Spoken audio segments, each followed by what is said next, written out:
மே தின நினைவுகள் by gene Peary சாப்ரால். மே தின ஊர்வலத்தில் ஆவேசத்துடன் இணைந்து சென்ற இளம் காதலர்கள் பின்னர் வாழ்விலும் இணைந்து மனம் புரிந்து கொண்டனர். துன்பமும் இன்பமும் கலந்த அவர்களுடைய நினைவுகளை ரசமாக சொல்லும் கதை. மே தினத்தின் விளைவாகத்தான் திருமணம் புரிந்து கொண்டேன் என்றான் எமிலிமர் செலின். அவன் பாரிஸ் நகரத்தில் உள்ள ரெனால்ட் மோட்டார் தொழிற்சாலையில் சேர்ந்த தொழிலாளி. ஏதோ கதைகளில் வருவதைப் போல நான் மெருகேற்றி கூறுவதாக நினைத்து விடாதீர்கள். அல்லது இன்ப கேளிக்கைகளுடன் திருமணத்திலே முடிகின்ற நீண்ட திரைப்படங்களை பார்த்துவிட்டு நான் அவற்றை பின்பற்றி கதை காட்டுவதாக எண்ணியும் விடாதீர்கள். அது வசந்த காலம். மனோகரமான மாலை நேரம். மந்த மாருதம் வீசியது. மாரியட் ஒயிலாக நடந்து வந்தாள். அவளை கண்டதும் காதல் கொண்டேன் என்றெல்லாம் சொல்லப்போவதில்லை. ஆம், அது உண்மையிலேயே வசந்த காலம்தான். வானத்திலே கதிரவன் ஒளிபரப்பிக் கொண்டிருந்தான். கவிதைகளில் நாம் படிக்கிறோமே, அத்தகைய அற்புத சூழ்நிலை. ஏன், அதை காட்டிலும் கூட ஒரு படி சிறந்துதான் இருந்தது. ஆனால் அந்த நாட்களில் திருமணம் என்ற வலையில் என்னை சிக்க வைக்க இவை கூட போதாது என்பதை மட்டும் நான் உறுதியாக கூற முடியும். அழகு மிகுந்த இளைஞன். தன்னடக்கத்துடனேயே நான் இதை கூறுகிறேன். என்னுடைய வாழ்க்கையும் எனக்கு ஏற்றதாகவே அமைந்திருந்தது. ஒவ்வொரு வாரமும் அந்த வார வேலை முடிந்ததும் பெண்களுடன் நான் உல்லாசமாக செல்வதும் நடனமாடுவதும் உண்டு. பெண்களுடன் இயல்பாக பழகினேன்.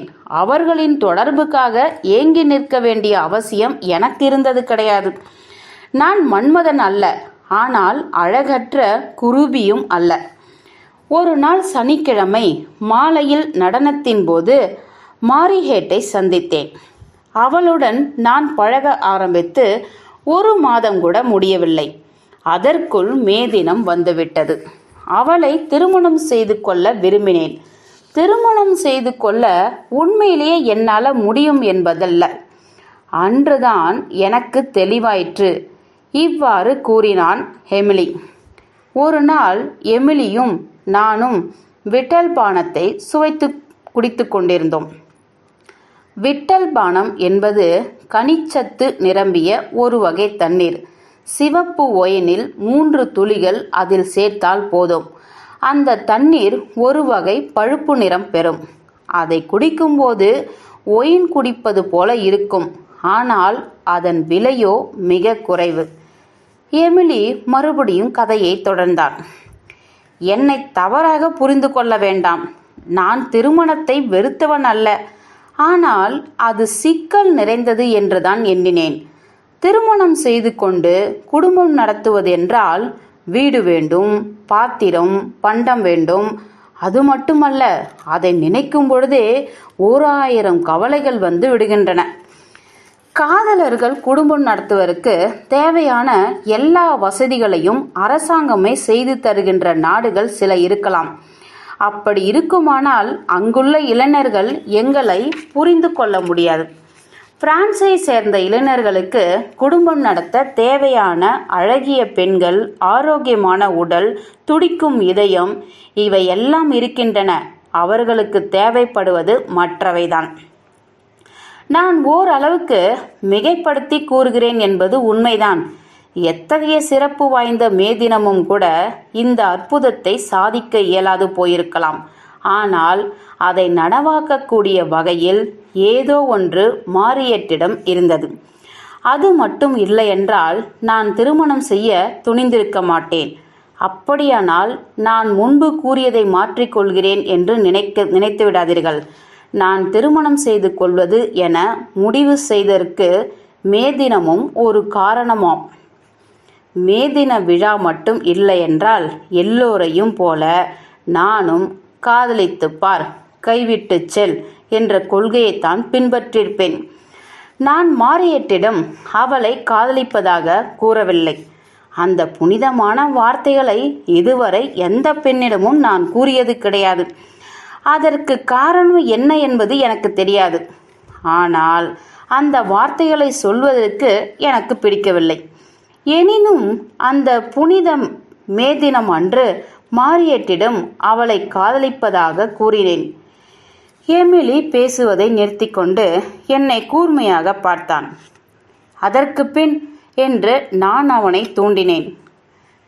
நீ மே தினத்தை பற்றி கட்டுரை எழுத நினைக்க குறிப்புகளை நாடி என்னிடம் வந்தாய். ஆனால் நானோ காதல் கதை சொல்லி உன்னை சலிப்படைய செய்கிறேன். தொழிலாளர் வேலை நிறுத்தங்கள், தொழிலாளர் ஒற்றுமை மூலம் தொழிலாளிகளை பணிய வைத்தது போன்ற அரசியல் நீதியும் சமூக முக்கியத்துவமும் பொதிந்துள்ள சம்பவங்களை கேட்க நீ என்னிடம் வந்தாய். அத்தகைய சம்பவங்கள் பல எனக்கு நினைவுக்கு வருகின்றன. ஆனால் நான் திருமணம் செய்து கொள்ள முடிவு செய்ததற்கும் மே தினத்திற்கும் உள்ள தொடர்பை முதலில் கூற விரும்புகிறேன். நான் கூறுவதை சிந்தித்து பார்ப்பாயானால் என்னுடைய திருமணமும் அரசியல் சமுதாய பிரச்சனைகளோடு இணைந்திருப்பதை காணலாம். சரி, நான் மேலே சொல்லட்டுமா என்று கேட்டான் எமிலி. மேலே சொல் என்று நானும் ஆவலுடன் கூறினேன். இதுவரை எனக்கு அறிமுகமான எல்லா பெண்களை காட்டிலும் மாரியட்டிடம் தனித்தன்மையை கண்டேன்.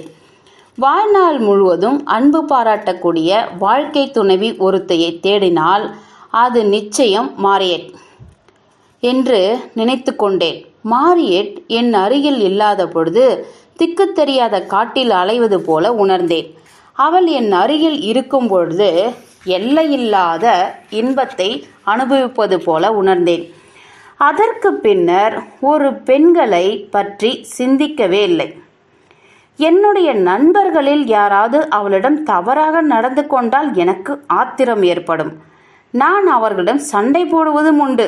இவையெல்லாம் எனக்கே விசித்திரமாக இருந்தது. அதுவரை எந்த பெண்ணிடமும் அவ்வளவு அக்கறை நான் காட்டியதில்லை. போகட்டும், ஆனால் இதற்கும் மே தின விழாவுக்கும் என்ன சம்பந்தம் என்று கேட்டேன் நான். நான் அதைத்தான் சொல்லப் போகிறேன், சிறிது பொறுத்திருங்களேன் என்று கூறிய எமிலி மேலும் தொடர்ந்தான். அப்பொழுது நான் வாடகை அறை ஒன்றில் குடியிருந்தேன். காய்ந்து போன ரொட்டி தான் என்னுடைய உணவு. மாரியட் ஒரு அலுவலகத்தில் டைப்பிஸ்டாக பணியாற்றி வந்தாள். எங்கள் இருவர் சம்பளத்தையும் சேர்த்தாலும் கூட குடும்பம் நடத்த போதியதாக இருக்கவில்லை. இதை நினைக்கும் போதெல்லாம் திருமணமே வேண்டாம் என்று நினைக்க தோன்றும். மாரியேட்டும் இதே நிலையில்தான் இருந்தாள். ஒருவரை ஒருவர் சந்திப்பதில் நாங்கள் மகிழ்ச்சி அடைந்தோம். இந்த மகிழ்ச்சியானது ஒவ்வொரு சந்திப்பிலும் மேலும் மேலும் அதிகரித்தது. சரி, மே தினத்தன்று நீ அவளை காதலிப்பதாக சொன்னையா? ஆம். அந்த வார்த்தைக்குள் திருமணம், குழந்தைகள், பிற்கால வாழ்க்கை இவை எல்லாமே அடங்கியிருந்தன. எத்தனையோ நாட்களாக நான் அவற்றை சொல்லி சொல்லி பார்த்து கொண்டே இருந்தேன். ஆனால் அந்த வார்த்தைகளை மாரியட்டிடம் சொன்னபொழுது எனக்கு குரலே வினோதமாக இருந்தது. அவள் என்ன பதில் தந்தாள் என்று நான் எமிலியை பார்த்து கேட்டேன். நானும் உங்களை காதலிக்கிறேன் என்று கூறினாள் என்றான் எமிலி. இவ்வளோதானா என்றேன் நான். ஏன், இது போதாதா? உண்மையான வாழ்க்கை திரைப்படம் அல்ல. வாழ்க்கையில் சில வார்த்தைகளே போதும். அவற்றை கொண்டு அற்புதங்களை சாதித்து விடலாம். அதிலும் மே தினத்தன்று இன்னும் நிச்சயமாக சாதிக்க முடியும் என்று கூறினான் எமிலி. அடே அப்பா, கடைசிய விஷயத்துக்கு வந்துவிட்டாய். மேலே சொல் என்று கேட்டேன் நான். எமிலி தன் கதையை மீண்டும் தொடர்ந்தான். அந்த மே தினத்தன்று நடைபெற்ற ஊர்வலம் உங்களுக்கு நினைவிருக்கலாம். அது மிக பெரியது, பிரம்மாண்டமானது. அன்று பல்லாயிரக்கணக்கான தொழிலாளர்கள் பாஸ்டில் கோட்டையிலிருந்து குடியரசு சதுக்கத்திற்கு ஊர்வலமாக வந்தார்கள். தொழிலாளர்கள் அதிகமாக வசிக்கும் பகுதிகளின் வழியாக ஊர்வலம் வந்தது. பாரிஸ் நகரத்தின் ஜீவன் நிறைந்த இதய மையம் அது.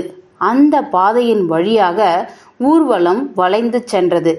எமிலி விட்டல் பானத்தை குடித்தான். அவன் நெற்றியில் சிந்தனை ரேகைகள் படர்ந்தன. அதன் பின்னர் மறுபடியும் கதையை தொடர்ந்தான். மாரியேட்டும் நானும் அந்த ஊர்வலத்தின் கலந்து கொண்டோம். மனித வெள்ளம் என்று நிருபர்கள் எழுதுகிறார்களே, அந்த மனித வெள்ளத்தில் நாங்களும் கலந்தோம். எங்களை இடித்து நெருக்கினார்கள், முட்டி மோதினார்கள். ஒருவரோடு ஒருவர் நெருக்கி நிற்பதில் எங்களுக்கு ஆட்சேபம் கிடையாது.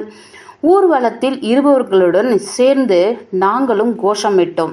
சர்வதேச கீதத்தை பாடினோம். மற்ற தொழிலாளர்கள் தங்களது பிரச்சனைகளை பற்றி கோஷங்கள் எழுப்பிய போது நாங்களும் அவற்றில் கலந்து கொண்டோம். அதே போலவே எங்களுடைய பிரச்சனைகளை பற்றி நாங்கள் கோஷம் எழுப்பிய போது மற்ற தொழிலாளர்களும் எங்களுடன் சேர்ந்து கோஷமிட்டார்கள். அந்த நேரத்தில் நாங்கள் எல்லையற்ற வலிமை படைத்தவர்கள் போல தோன்றினோம். வண்ண சிறகு தரித்து விண்ணகத்தே பறப்பது போல இருந்தது. அப்பொழுதுதான் நான் மாரியேட்டிடம் அவளை காதலிப்பதாக கூறினேன். அவளும் என்னைப் போலவே உணர்ச்சி வயப்பட்டிருக்க வேண்டும். ஏனென்றால் அவள் இதை கேட்டு சிறிது கூட ஆச்சரியப்படவில்லை.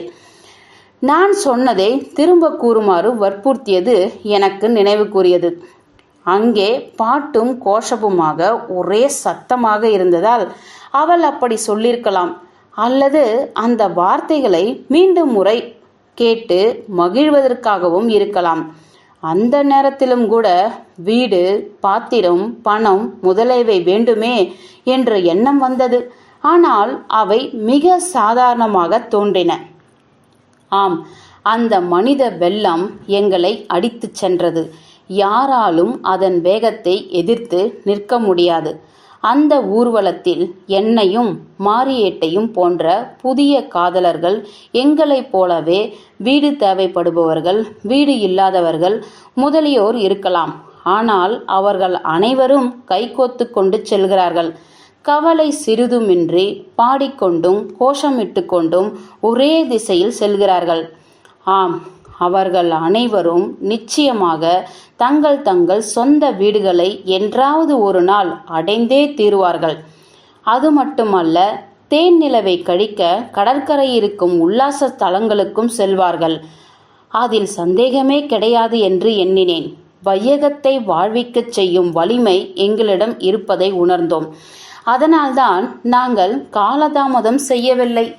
செர்ரி மரத்தின் பழங்கள் குலுங்கும் பருவத்தில் நாங்கள் திருமணம் செய்து கொண்டோம். அதற்கு பின் என்றேன் நான். அதற்கு பின்பு சரியாக 1 வருடத்துக்கு பின்னர் முதல் குழந்தை பிறந்தது. 2 வருடங்களுக்கு பிறகு செர்ரி பழுக்கும் பருவத்தில் 2வது குழந்தை பிறந்தது. அவர்கள் பல குழந்தைகளை பெற்றெடுத்து மகிழ்ச்சியுடன் வாழ்ந்தார்கள் என்று கதைகள் முடிவதுண்டு. எங்களுக்கு குழந்தைகள் அதிகம் இல்லை, ஆனால் நாங்கள் மகிழ்ச்சியுடன் வாழ்கிறோம் என்று சொல்ல முடியாது. இல்லை, நீங்க சந்தோஷமாக வாழ்வீர்கள் என்றேன் நான். ஆம், அதுவும் ஒரு போராட்டம்தான் என்றான் எமிலி. எமிலியின் கவலைகள் என்ன என்பது எனக்கு தெரியும். அவை மேலும் மேலும் அதிகரித்து கொண்டே செல்கின்றன. வீடு வாடகை, உணவு, உடை, குழந்தைகளுக்கு வைத்தியம் முதலிய செலவுகளுக்கு பின்னர் எமிலியிடம் எதுவும் மிஞ்சுவது கிடையாது. எமிலி திறமையும் தேர்ச்சியும் படைத்த தொழிலாளி. எனவே வேலை போய்விடுமோ என்ற கவலை அவனுக்கு கிடையாது. தொழிலில் ஏற்பட்ட நெருக்கடியின் காரணமாக அவன் வேலை நேரம் குறைக்கப்படுகிறது. எனவே அவன் சம்பளமும் குறைந்துவிட்டது. அதனால் கடன்களை அடைக்க முடியாத நிலை ஏற்பட்டு கொண்டிருந்தது. எமிலி அமைதியாக உட்கார்ந்து கொண்டிருந்த நேரத்தில் என் மனதில் இத்தகைய சிந்தனைகள் ஓடின. எமிலியை பார்த்து, நீ வருத்தப்படுகிறாயா என்று கேட்டேன் நான். எதற்காக என்று கேள்வியை தொடுத்தாள் எமிலி. மே தினத்தன்று எடுத்த முடிவுக்காக என்றேன் நான். எங்கள் இதய உணர்ச்சிகளை புரிந்து கொள்ள மே தினம் துணை புரிந்தது என்றான் எமிலி புன்னகையுடன். அவன் சிறிது நேரம் அமைதியாக இருந்தான். திடீரென அவன் முகத்தில் புன்சிரிப்பு தவழ்ந்தது. ஏன் சிரிக்கிறாய்? மே தினம் காதலை போன்றதுதானே. எப்படி? அன்று வானத்திலே மிதப்பது போன்ற உணர்ச்சி நமக்கு ஏற்படுகிறது. ஆனால் காரணம் நமக்கு தெரிவதில்லை. எத்தனையோ வேறுபாடுகள் இருப்பினும் ஒருவரோடு ஒருவர் எளிதில் கலந்து உறவாடுகிறோம் என்றான் எமிலி. மீண்டும் சிறிது நேரம் அமைதியாக இருந்தான். பின்னர் திடீரென மறுபடியும் தொடர்ந்தான். வேடிக்கையான சம்பவம் ஒன்றை உன்னிடம் கூற விரும்புகிறேன். நாங்கள் நெருங்கி பழகத் தொடங்கிய ஆரம்ப காலத்தில் அந்த அற்புதமான மே தினத்துக்கு பல மாதங்களுக்கு முன்னர் நாங்கள் ஒரு முடிவு செய்திருந்தோம். ஒவ்வொருவரும் சனிக்கிழமை மாலையில்தான் நாங்கள் சந்தித்து கொள்ள முடியும். எனவே அதுவரை ஒவ்வொரு நாள் மாலையிலையும் ஒரே நேரத்தில் சாக்ரேஸ்யூர் கட்டிடத்தின் உயர்ந்த ஸ்துபியை நாங்கள் இருவரும் பார்த்து கொண்டு ஒருவரை பற்றி ஒருவர் சிந்தித்து கொண்டு இருப்போம். அது பாரிஸ் நகரத்திலேயே அவலட்சணமான கட்டடம் அல்லவா என்று நீங்கள் கேட்கலாம். உண்மைதான். ஆனால் நாங்கள் அதை பற்றி கவலைப்படவில்லை. மாரியேட் தங்கியிருந்த அறையிலிருந்து அதை நன்றாக பார்க்க முடியும். நான் தங்கியிருந்த இடத்திலிருந்து கழுத்தை வளைத்து பார்த்தால் அது சற்று தெரியும். எங்கள் செயலில் புதுமை ஒன்றும் இல்லையே என்று நீங்கள் நினைக்கலாம். உலகம் தோன்றிய காலந்தொட்டு பிரிந்து வாழ்க்கை நடத்தும் காதலர்கள் ஒரே சமயத்தில் ஒரே நட்சத்திரத்தை பார்த்து கொண்டு இருக்கிறார்கள்.